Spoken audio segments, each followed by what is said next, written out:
বন্ধুরা, সায়ক ব্যানার্জি গতকাল 30শে জানুয়ারি অলিপাপে সায়ক ব্যানার্জি গিয়েছিল। অনেকে চেনেন, যে সিরিয়াল করে,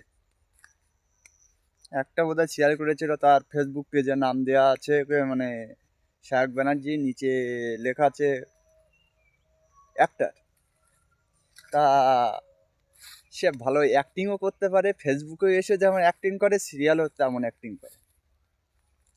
কালকে সে গিয়েছিল অলিপাপে মটন খেতে। অলিপাপে গিয়েছিল, সে এক ব্যানার্জি পরিবারের ছেলে। সে অলিপাপে গিয়েছিল মটন খেতে। ভালো কথা, যে অলিপাপে মটন বিফ দুটোই বিক্রয় হয়, চিকেন বিক্রয় হয়, সে এক ব্যানার্জি পরিবারের ছেলে, সেখানে গিয়েছে মটন খেতে। আর ভাই, ওর গালের স্বাদ এতটা খারাপ হয়ে গিয়েছে, ও নিজেও জানে না কোনটা চিকেন, কোনটা বিফ, কোনটা মটন। সামনে এক থালা বিফ দিয়ে দিল, বিফ সেটে নিল, সেটে এখন বলছে আমাকে তুমি বিফ খাবে দিয়েছো, আমি তোমাকে মটন চেয়েছিলাম। ভাই, মটন আর বিফের যে তফাৎ, পার্থক্য, স্বাদের যে পার্থক্য, সেটা বুঝতে পারিনি। সাটার পরে, এক বাটি সাটার পরে সে বুঝতে পেরেছে। খেয়ে দিয়ে হাফ হজম করার পরে তারপরে ওয়েটারকে ডাকলো, ওয়েটারকে ডেকে বললো তুমি আমাকে কি দিয়েছো, বিফ? ভাইরাল হওয়ার একটা যে পদ্ধতি সে ধরে ফেলেছে, যে এইভাবে ভাইরাল হওয়া যায়। তারপরে ওয়েটারকে জিজ্ঞাসা করছে তুমি কি হিন্দু না মুসলিম?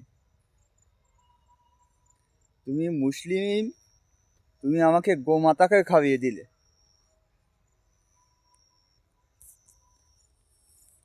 কি অদ্ভুত, কি জিনিস! গোমাতাদের খাইয়ে দিয়েছে কেন? তোর গালে পুড়ে কি চামচ দিয়ে ঠেসে ঠেসে তোর গোমাতাকে খাইয়েছে? পাখামো করার জায়গা পাচ্ছিস না নাকি? ভিউ কামানোর বিরাট ধান্দা।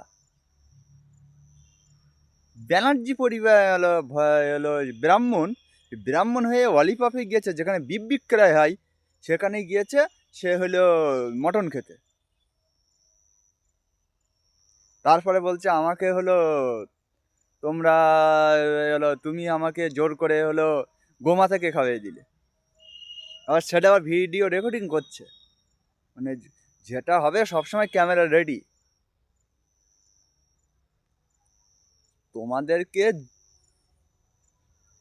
খারাপ ভাষায় বলতে গেলে জুতো পেটা করা উচিত, জুতো পেটা। তুমি ধর্মে, তুমি তাহলে ওর মধ্যে গেলে কেন? প্রশ্নটা যে অলিপাবে যেখানে বিফ বিক্রয় হয় সেখানে গেলে কেন? সেখানে অন্য জায়গায় যেতে পারতে, অন্য মটন। আর তুমি যেটা খেলে, খাবার সঙ্গে সঙ্গে তুমি তখন ওইটাকে ডাকতে পারতে, যে ভাই এর স্বাদটা কি আলাদা, এটা কি অন্য কোনো মাংস? তুমি খাওয়ার পরে, সেটা খেয়ে, জল খাওয়ার পরে, খেয়ে হজম করার পরে তারপরে বলছো ওইটাকে ডেকে কেন জোর করে গোমাতাকে খাইয়ে দিলে। আর তাই নিয়ে আবার রাজনীতি লেভেলে ভালোই চর্চা হচ্ছে। এবার কি 2026-এ সায়ক মনে হচ্ছে কোনো রাজনীতি দলের প্রার্থী হতে যাচ্ছে। অনেক নেতা নেত্রী প্রার্থী হচ্ছে, তো ওরও একটু ইচ্ছা হচ্ছে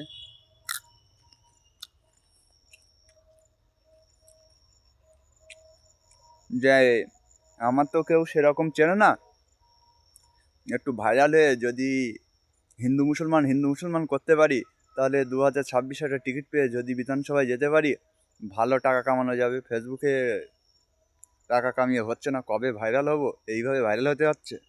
আর তাই নিয়ে আবার নেতারা লেগে পড়েছে।